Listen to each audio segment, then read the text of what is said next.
It's a great pleasure to announce this industry-sponsored symposium by Philips on FORS technology. And to make you a little bit curious, we will also introduce a new tool of audience participation, which is the Word Cloud, a little bit later. Can I have the introduction slides, please? And move forward. Please look at all the cases you see under this disclaimer, which limits your expectation to be able to achieve the same results as these expert operators. Next slide. And as a short introduction, as we already heard, FORS is a new technology that does not require radiation to display a wire and a catheter in distinctive colors. And it allows, in contrast to standard fluoroscopy, unrestricted viewing angles of your materials, which fits very well with the CT fusion in combination. Next slide. And it's my great privilege and pleasure to have all these key opinion leaders with us who've been part of the FORS development and research and first experience journey. To mention is, of course, Joost van Herwan, who did the first human study 2018, after which the system was CE marked, and it's a great pleasure to announce that it's also FDA approved now, but it's been used now in a number of limited sites, of which you have the four panelists present. And the aim of this short symposium is to present you with key moments with this amazing technology. And I'd like to ask Anders first to start with a video and comment on it. Sure. So I'll be walking you through this video, and just want to highlight that this was our third case. So it speaks to the intuitiveness of the system. So here we are in our hybrid room.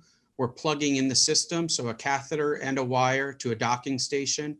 It's then getting connected to the trolley. So this is really the setup. Here you see us registering the actual devices in the patient, and you can see that there's some fine tuning of the registration, but it's very intuitive.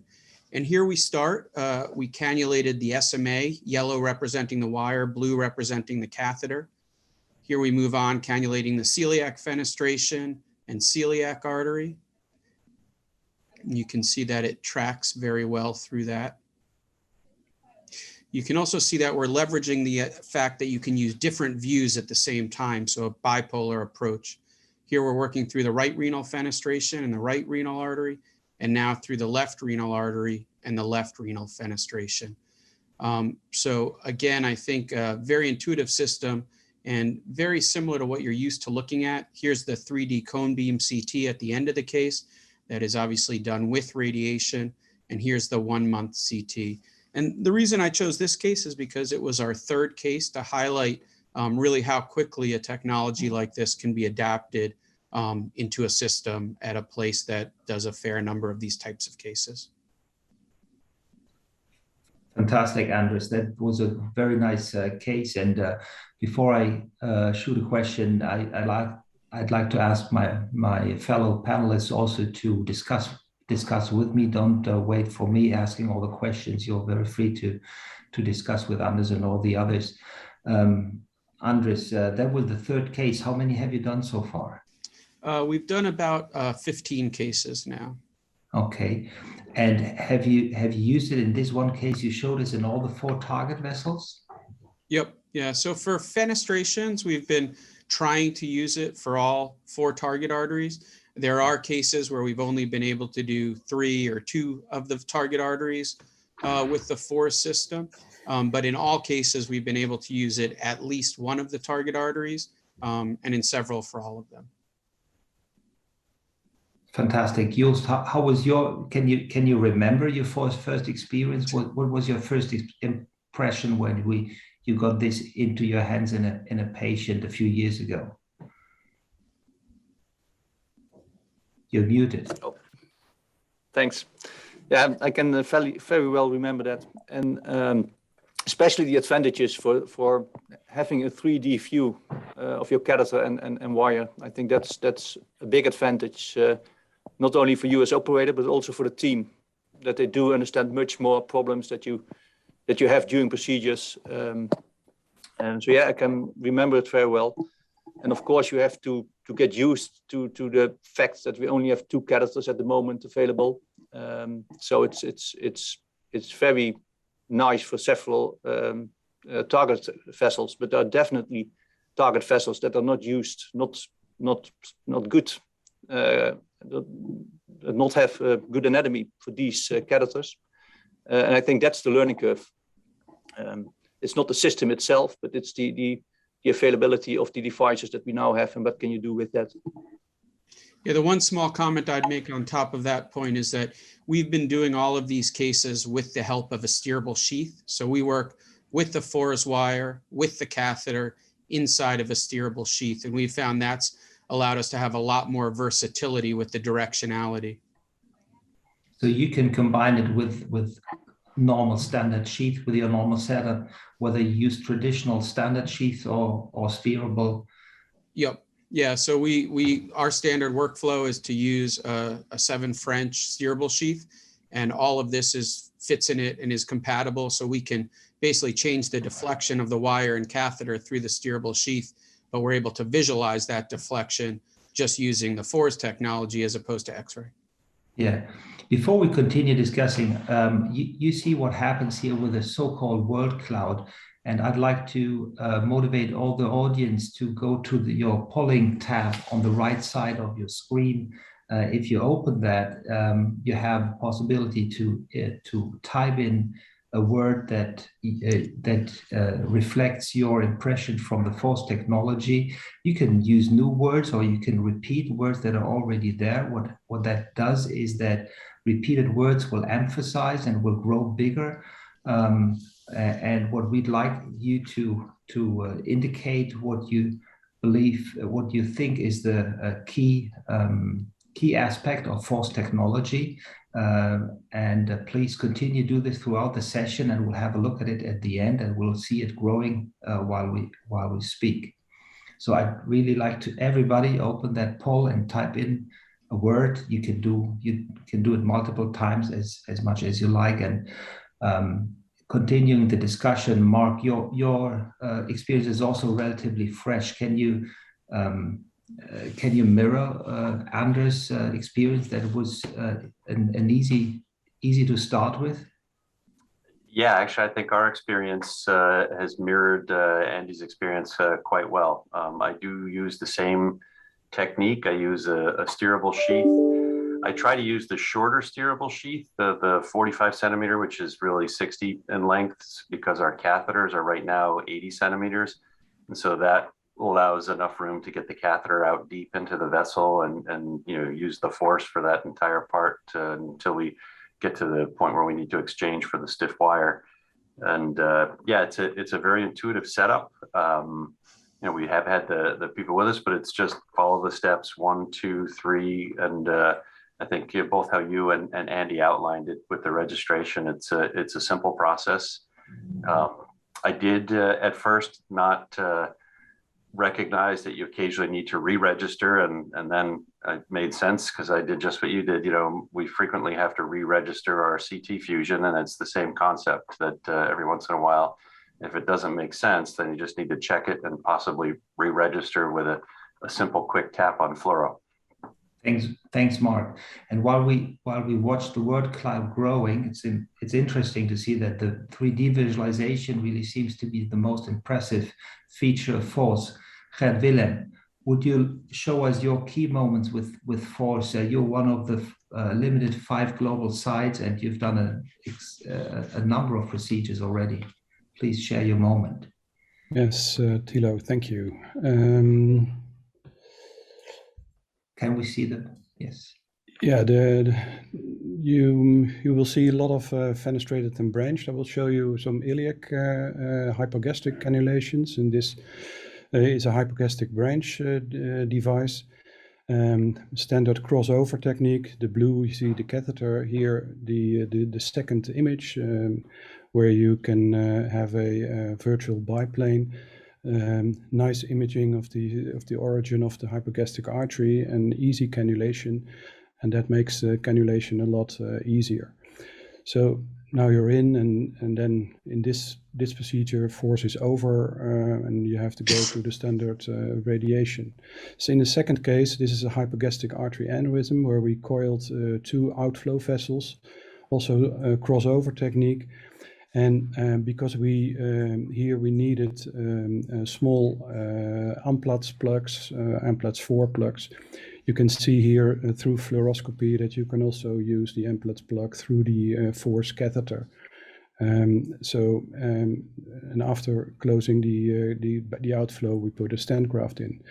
This is the third case where there already was a stent graft in the right iliac axis, and there was an endoleak. Here, cannulation of the endoleak. Hypogastric artery was still open, so we cannulated the hypogastric artery. Now we needed a bigger Amplatz plug, so we changed to Rosen wire and put in a flexor sheet. But you see, cannulation with FORS of the hypogastric artery is really easy, and both catheter and wire tracks well to the peripheral. So here, Amplatz plug in the hypogastric artery, and then extending the stent graft in the iliac axis.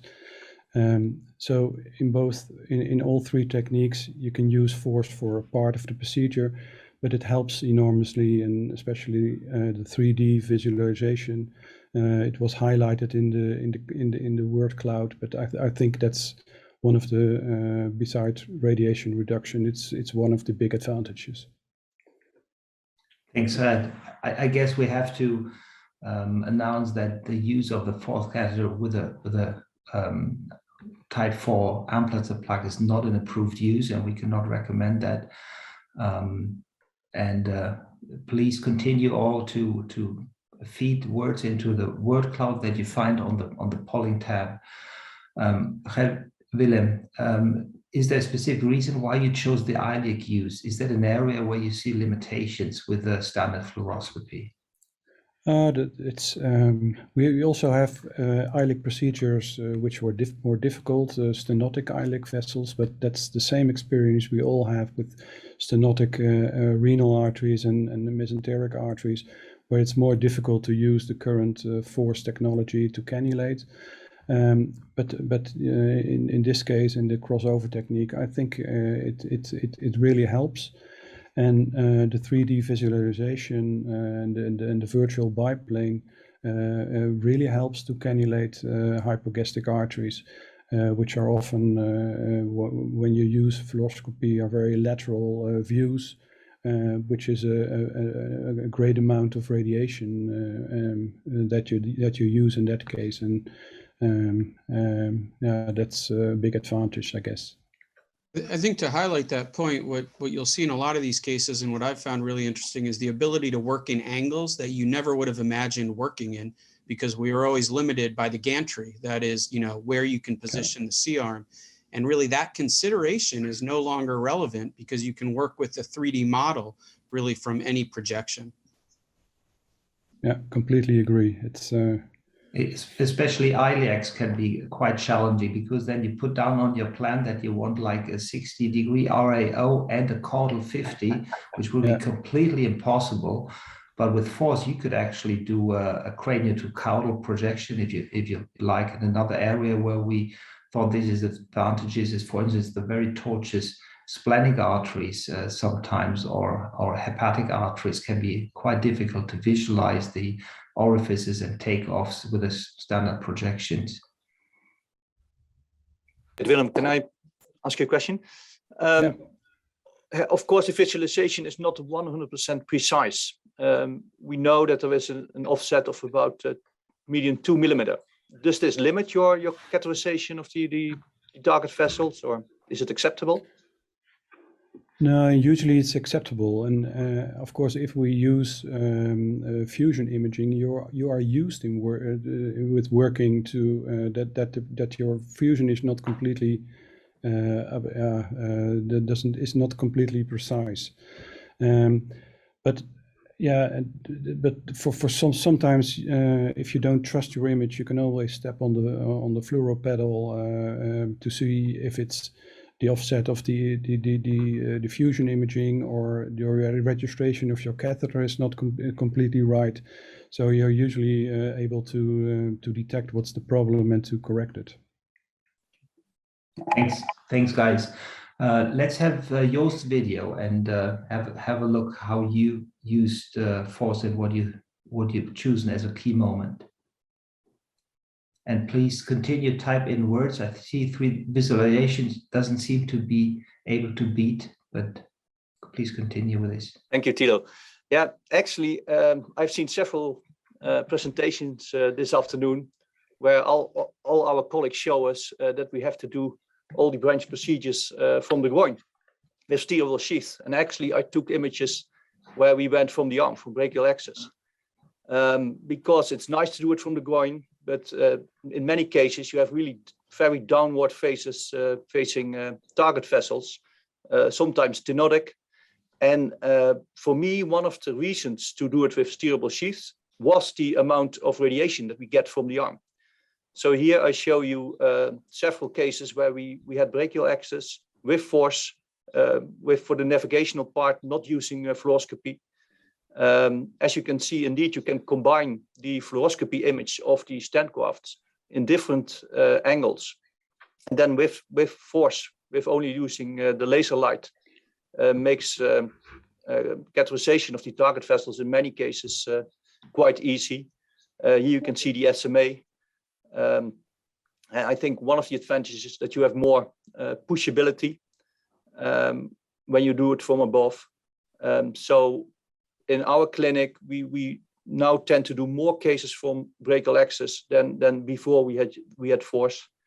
And I thought it's nice to share this as well with you. Very, very interesting, Joost. I think I can't really remember when I last used the brachial axis in complex aortic repair, but when we have, I'm sure I'm going to use FORS as well. Can you highlight, is there any limitation with the length of the catheter? Because I know there's the tether. Doesn't that limit your ability to get to brachial axis? Yeah, and especially we have a 120 centimeter wire. And that's a limitation.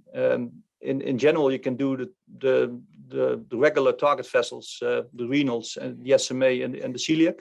If you want to do a hypogastric from the arm, then you cannot reach it. So you are limited to the mesenterical target vessels. Joost, can you comment quickly on the setup for the arm? So, my experience is all using the groin. So I position the docking mount sort of at the level of the shin. How do you set up the system when you're working from the arm? Yeah, we have the arm in 90 degrees on a table, side table, and then we have the docking station at the level of the shoulder. So indeed, you have to choose what you want. You can move the docking station from the groin, from the hip to the shoulder, and then use it from the groin and also from brachial axis. I have to admit that in these cases, I do the deployment without FORS from the groin, and then I use FORS only for the catheterization of the target vessels, because there it has the biggest advantage, I guess, in these cases. And Joost, and if you have a stent graft with 2 branches, 2 fenestrations, you can't use it from groin and axillary axis. The system, but what do you choose? Where do you think the advantages are bigger? Then we take a steerable sheath and we do everything from the groin, for sure. Or have Willem, you buy a second FORS system, and one at the arm, one at the groin. It would be nice, but and I think we should realize that in high volume centers, we are all used with the steerable sheath and the through and through wires, and that's not an issue. But if you only do maybe 10 cases yearly, then using steerable sheath with through and through wires is really more complex than just come from brachial axis. So that's also why I wanted to show this. I have one question from the audience here, from Dietmar Böckler in Heidelberg. And Joost, I put it to you as you have most experience with the system so far.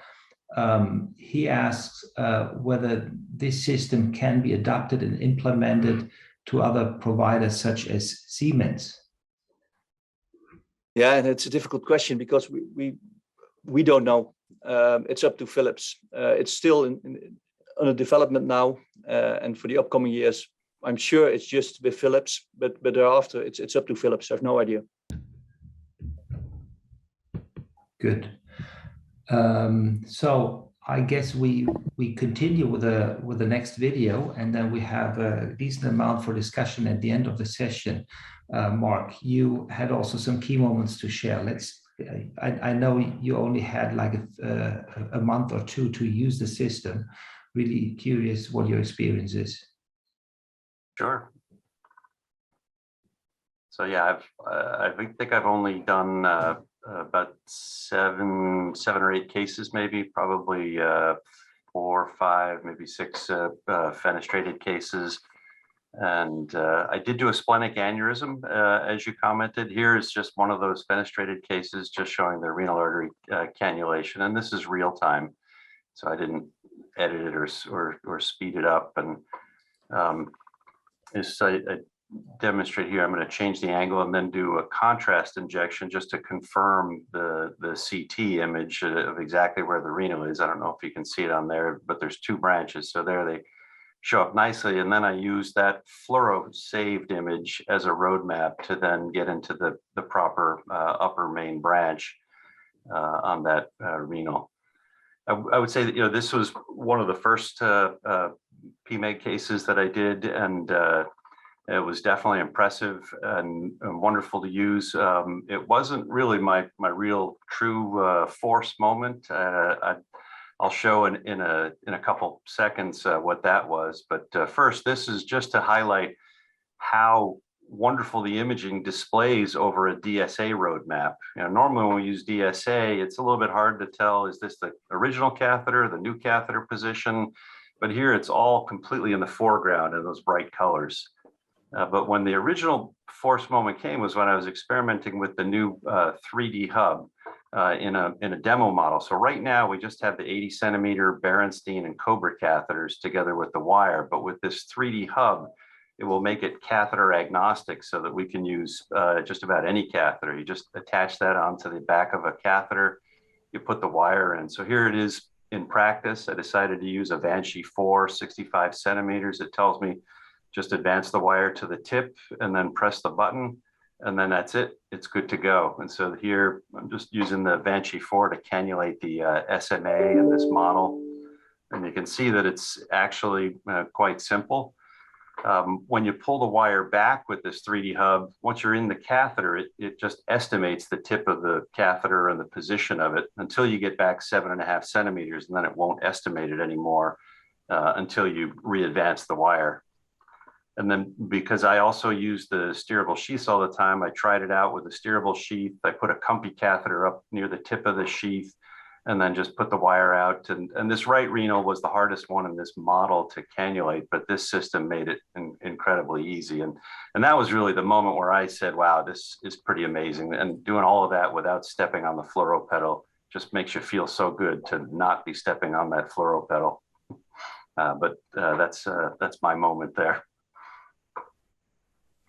And thanks for that glimpse into the future, Mark, especially providing these new catheter colors.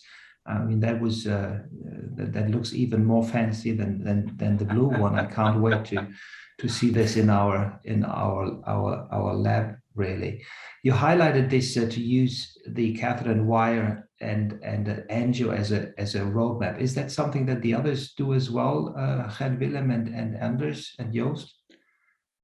Yeah, especially, it depends on the kind of procedure. If you have a good overlay, I hardly ever use angios, but we also use it in recanalization of deep venous pathology, and in those cases, we only use angios as an overlay. Venograms to recannulate. So it can be very helpful. And the same is just fluoro images in cannulating a contralateral limb, but that's the third option, what you can use as a background to cannulate. So it's a very nice system with multiple ways to use. I think it's a nice technique, especially for that example that Mark showed where you have two arteries that are very close to each other, because you want to be absolutely sure that you're selecting the target artery that you have planned to select. I must say that in most of the cases, I have not needed to use that just because the overlay technology now is so precise. Yeah. Thanks everybody for typing in more words, and please continue. We have another 5 minutes to grow this word cloud. But while we see that, it's really interesting to understand that the visualization advantages of FORS seem to be in the focus really, rather than the radiation radiation safety. Maybe we can get Joost to comment on it regarding the radiation safety. So what amount of radiation do you think you can save in a complex aortic repair? I think you're giving me the most difficult questions, Thilo. Because I admit, for me and my team as well, the 3D visualization, it's an easy benefit. And we are all sure that we will reduce radiation, but how much we really have to find out. So we are happy that we all join in the registry, and we are putting all our data together, and hopefully we can do analysis within a few months and know a bit more about radiation benefits. But it's hard to say, but there are definitely many target vessels that you can do with almost no radiation, the catheterization. But then still, of course, the deployment of the stents still needs fluoroscopy. And of course, it's so important that this technology develops more and more, so that we don't only can use it in catheterization of vessels, but also in the treatment phase and putting stents in. So hopefully in the future, stents will be visible with FORS, and then the reduction will be more and more, and perhaps even more important than the visualization part. I think one feature that Mark kind of gave us a window into is this idea of estimating position relative to where the wire is visualized. And, Mark showed that really nicely with the 3D hub for catheters, but I think it's not a significant leap to say that you could register devices as well. So you can imagine taking steps like positioning and deployment of a device. And, we're not there yet, but I think as a technological leap, it is not that great to think that will come as well. Yeah. I agree. It would just take one quick tap of the fluoro to confirm right before deployment that it's where you want, but then you could even do the deployment, just using the FORS. Yeah, I think it'll be a very simple step forward. Simple for us, maybe more so for Philips. I will point out that there's two possibilities on the screen for radiation. I think we should combine those together to get the true impact of radiation reduction and less radiation compared to visualization. The other thing I would say is that I think the 3D visualization helps dramatically to reduce the radiation, because we can see where we're going so much better. I think it'll, we're able to deliver catheters, et cetera, more quickly and more safely than we would otherwise. I think also one feature, that we didn't really touch on specifically that I didn't really realize until I started using FORS is the amount of operator fatigue there is looking at different shades of gray to visualize everything. And, I think it's kind of become very apparent to me as I look at this bright yellow and bright blue in the foreground on top of a background, that it really decreases that strain. And it's more so than I had thought when you're trying to look at different shades of gray with previous stent grafts and wires. So I think that's been a really nice feature as well. Yeah, maybe one of you want to comment on something we didn't speak about yet, and that is, where do you think this technology can be used as well? We are all complex aortic interventionalists, but I'm sure you do a lot of other procedures as well. Anything that comes to mind where you would think this is could be specifically helpful in the future? Yeah, Thilo, we really love to use it also for the peripheral procedures, just to do PTA, SFA, and then we use the regular angiogram as a background, and then with the colorful wire and catheters, it's so nice. Okay, I think we need to come to an end. I really want to thank you all for making such a lively discussion, sharing your moments, and thanks to the audience for helping us understand the perception of FORS. It is mainly the 3D visualization advantages that have been highlighted here, the precision, less radiation as well. Thanks, everybody, and I hope we see you soon in the next FORS guided symposium. Have a great day. Bye-bye. Thank you. Bye-bye.